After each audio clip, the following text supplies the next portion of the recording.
Well, we're still here in Guadalajara, Mexico, in the Congress, International Congress of Identity. And for me, it's a pleasure to share these views and words with Michael Jones. Michael Jones is a doctor in literature, and he has been introducing some ideas and some words related to the doctrine of the Holy Church.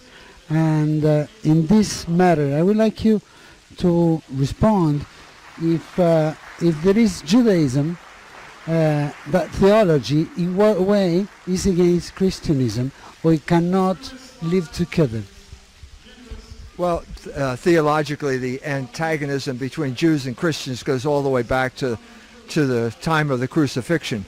The Gospels tell us that the Jews were hiding in the upper room. That the apostles were hiding in the upper room out of fear of the Jews.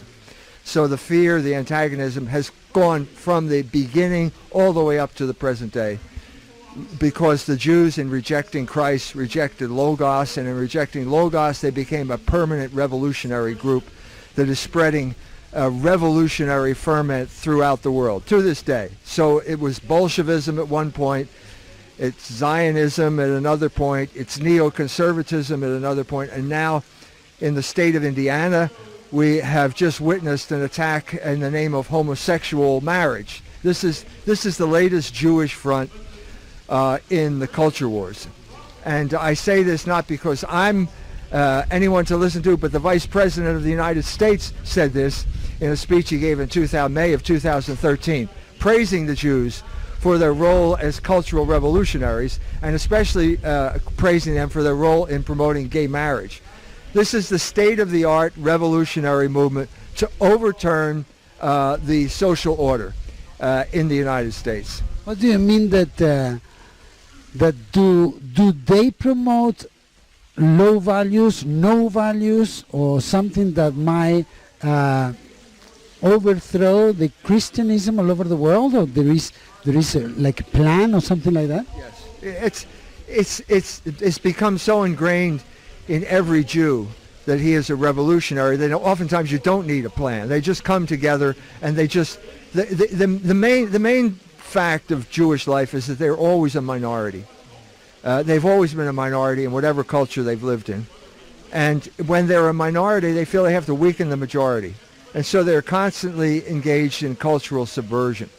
So the vehicle always changes, but the principle is always the same. We want to subvert the majority, especially if the majority is Christian, because there is a hatred of Christianity it's the essence of what it means to be a Jew. They have no positive essence. It's a negative essence. It's rejection of Christ. It is hatred of Christ. And hatred is a word that it's not my word. Rabbi Meyer Soloveichik, in First Things, which is supposed to be a kind of ecumenical magazine, said that hatred was a Jewish virtue. So this is their teaching. They feel that they can hate their enemies, and they feel that Christians are their enemies. When they talk to each other, they may pretend that they're not in public, but that's only to gain a deeper hold to engage in more subversion. In what ways do they active in order to vulnerate or withdraw or reduce the power of the Catholic Church or the Christianism? Besides, I mean, homosexuality, promoting, but I mean, what other ways? There is a financial way, there is a way of corporations, are anything else that might help on it? The main instrument of Jewish power throughout the ages was always usury. This was the Achilles heel of Christian Europe. Christians cannot tolerate usury. It's a sin. It remains a sin. Pope Benedict XIV in 1745 issued the encyclical Vix Pervenit, in which he says that taking any interest on a loan is usury, and that usury is always a sin. So that's never going to change. That's the moral law. It's immutable. It's never going to change. But what you saw over centuries of Christianity, especially in Italy at the time of the Renaissance, was heavy Christian involvement in usury, Christians acting like Jews. But how did that start? Well, they allowed the Jews in early on. As soon as there was a need for a money economy, there were Jews lending people money, Christians money at 44.33% was the standard annual rate. So because it never came to grips with usury, it never came to grips with Jewish power. And so there was a moment of opportunity in Florence in the 1490s when Savonarola became dictator of Florence. Savonarola moved against both sodomy and usury, which are the two signs you're at the end of your culture. When those two things appear, as they appeared in the United States, it's the end. And he made reforms, but the Pope collaborated in his death, and that was the end of the possibility of reform. And the next protest was Luther, and he broke with the church. And once he broke with the church, you had specific principalities that would promote usury. And that was the beginning of capitalism, and that's been that way ever since. Do you believe that the Christianity is living a decadence today, or is something that is,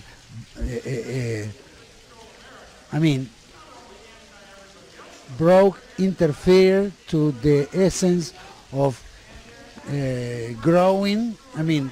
Are we living a decadence in the Christian world today? I think the word decadence was more appropriate for the period beginning in 1965. Right? After the council. Yeah, the second council ended 50 years ago. We're now going through the 50th anniversary. The way to decadence was paid by confusion. In 65, no one knew what the church taught anymore. And there were interpretations, deliberately false interpretations, spread by CIA operations like Time magazine, for example. Time magazine was heavily involved with the CIA and heavily involved in trying to cripple the church by imposing an interpretation on the documents that was not warranted. So with this confusion, and then with the Jews at this point breaking the production code in Hollywood, the culture was sexualized. There was a flood of pornographic movies, pornography. It was the sexual revolution. It had a tremendously disorienting effect on the Catholic population. Many priests succumbed to the sexual temptation at this point. And I guess you could call that a period of decadence. We're now 50 years away from that. And so what we're having now is people staggering around as if a bomb had gone off in total disorientation, still not knowing what happened. And part of our job at Culture Wars is to explain what happened. We're going to bring a book out on the role that John Courtney Murray played in working with the CIA to co-opt or derail or deliberately misinterpret the Second Vatican Council. We're bringing a book out. We show the details there. And what we're hoping for is a re-examination of the relationship between church and state. Because the de facto interpretation of the Vatican Council was the separation of church and state was a good thing. That's not what the council document said, but that's the interpretation that's been imposed on the document, and it has had disastrous effects for the church and for the world for the past 50 years. We have seen that, like you mentioned before, there was a twist on the teachings of the church, and lately we see more movements of ecumenism, no? And I was wondering if the ecumenism, like is going on, praying between all churches together, is a harass to the Catholic faith. I think the days of ecumenism are over. I was in Rome speaking to officials in the Vatican, and I was proposing a discussion between Shias and Catholics about the events of 1979. And as soon as I said this, they say, well, we're not interested in interreligious dialogue anymore. And I said, no, it's not interreligious dialogue. I just want to talk with some Muslims about 1979. It's not interreligious dialogue. I don't want to talk about Islam. They don't want to talk about Catholicism. We just want to talk about 1979. So I think this gives you some indication that people have they've had enough because it went nowhere. The biggest amount of interreligious dialogue ended up being devoted to the Jews And the Jews exploited it for their own benefit, and they used it to basically get the church to abandon its principles. There are naive churchmen out there who are now willing to say that the Jews just had to follow their covenant. Well, that's ridiculous. That contradicts Catholic theology. But that was the purpose of Jewish dialogue. The Jews wanted the Catholics to deny their own faith. There were Catholics who were stupid enough to fall into that trap. And I think the people I was talking to know that, and they don't want it to happen again. And so there's no dialogue going on. None. It's over.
Your trip to Vatican, you spoke with different authorities there, and you told me behind camera there were three things they are not talking about. Yeah. There are three areas in which the church is not preaching the gospel. The first area is the Jews. The church is not preaching the gospel. St. Paul said the Jews killed Christ, and they are enemies of the entire human race. Have you heard that from the pulpit lately? No. Okay. When St. Peter went to Rome, to Jerusalem, the first thing he said to the Jews was, "You killed Christ." And the Jews were cut to the heart. And then the Jews said, "What must we do to be saved?" And he said, "You have to be baptized." That's the essence of the Christian faith. And no one's preaching it. Certainly not to the Jews. They're bragging that they don't have an apostolate to the Jews anymore. So that's a disaster. The second one is the relationship between church and state, which I've already talked to you about. No one knows the real story of John Courtney Murray's collaboration with Time Life and the CIA, okay? And the third area is usury. But there is movement there because Pope Francis comes from South America, an area that has been exploited by American economic imperialism. They know these problems firsthand. His father used to have seminars on Quadragesimo Anno, the encyclical of the 1930s on Catholic social teaching. So he's aware of that, and I expect there will be more statements attacking this unjust capitalist economic system from the Pope. However, the Pope has a very good relationship with the Jews. Absolutely. 2 or 3 years ago. That's why they told me. That's why the guy told me, forget about it. Forget about talking about the Jews. He said, forget it. It isn't a strategy, or is something like that? I think it's just a naive misunderstanding of the meaning of Nostra Aetate. I mean, we're talking about a Jesuit, okay? I was taught by the Jesuits. They were swept away, okay? The CIA, and ended up collaborating with the CIA on the anti-communist crusade, and then another bunch of Jesuits got swept away by Marxism. The Jesuits are in a state of crisis, and they're symbolic of the church, which doesn't know what it believes anymore, and because it doesn't know what it believes, it gets swept away by ideologies, ideological fads. So I think the whole experiment, okay, Nostra Aetate is the teaching of the Catholic Church. It says that not all Jews at the time of the crucifixion called for Christ's death. Well, that's true.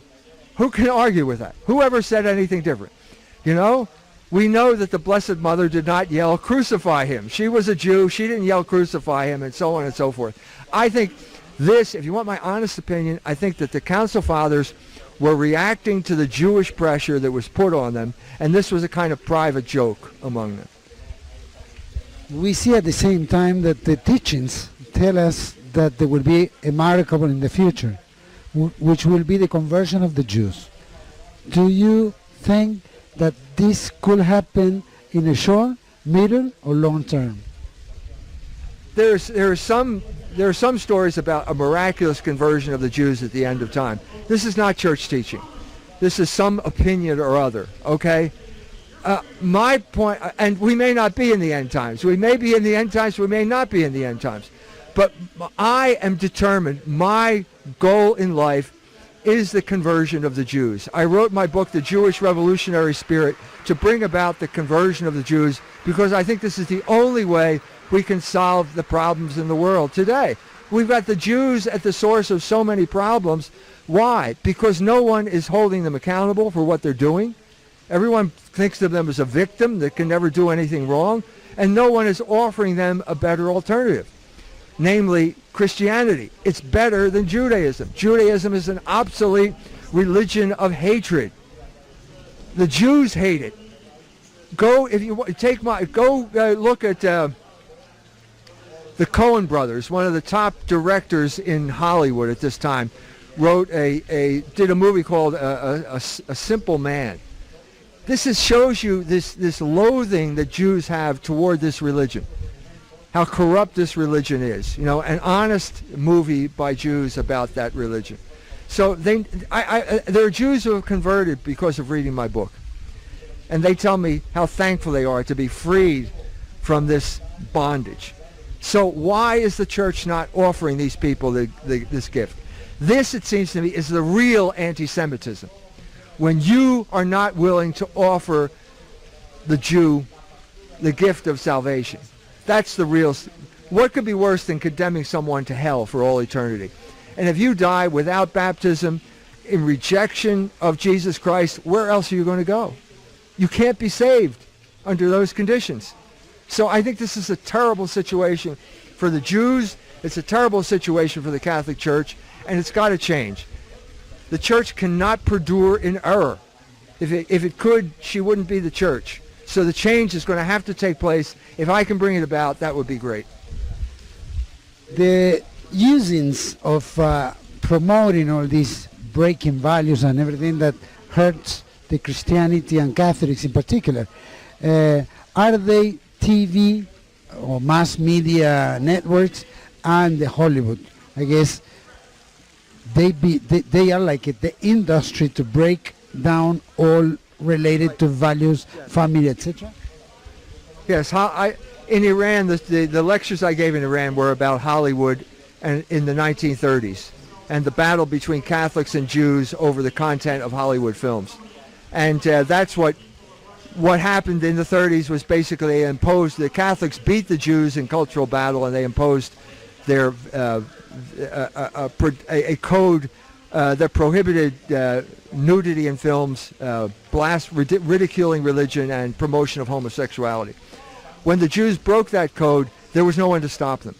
And so not only has that spread throughout the United States, it's spread throughout the world. And now Hollywood is the main vehicle for cultural subversion throughout the world. It is, in effect, the propaganda ministry of the United States, except oftentimes it acts against the interest. It acts against the interest not only of the United States, but even of the sitting government. For example, the Obama administration is trying to conduct a deal with Iran, and Hollywood is determined, like the other Jews, to make sure that doesn't happen. When you were a teacher at the university, you've been teaching at different Catholic schools or universities, that's right? I got a job at St. Mary's College in 1979. I was fired 1 year later for my stand against abortion. This was a classic example of cultural subversion.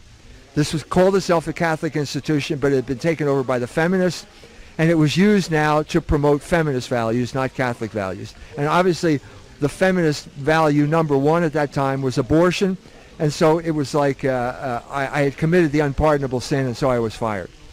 Do you believe is a political movement, or is a beliefs movement of independence of their own? Like the woman claims that she had the decision of use their own bodies and etc. Is that a political movement? Had to do with the religion, or involves both? No, it was a political movement led by Jews. The Rockefellers were involved too. The purpose of it was to drive down wages by doubling the workforce. This cause was supported by the most powerful people in the United States. The government supported it, and these Catholic schools just decided, well, if we want money, if we want to be taken seriously, we have to go along with this agenda. So they capitulated completely. To move forward and overwhelm all this, what do you think we should do as a Catholics and Christians? The Catholic Church has to regain its connection with traditional teaching on the three areas that I mentioned: the Jews, church and state, and usury. It has to abandon the failed experiments of Vatican II. We can either have unity in the church, or we can have dialogue with the Jews, but we can't have both. As soon as you have dialogue with the Jews, there's no unity in the church. Dialogue with the Jews is a failed experiment. We have to use the 50th anniversary of the conclusion of the Second Vatican Council to take stock and say, okay, we're not challenging the documents of Vatican II. They are an expression of the magisterium of the Catholic Church. You can't bring 2,000 bishops and the Holy Spirit together and get error. We're not talking about errors here, but we're talking about the interpretation, and we're talking about failed experiments like Catholic-Jewish dialogue based on a faulty interpretation. We have to take stock and say, this has failed. This is a mistake. This is hurting the Catholic Church. We need to stop this. We need to get back to the roots, and we need to start supporting the Catholic people.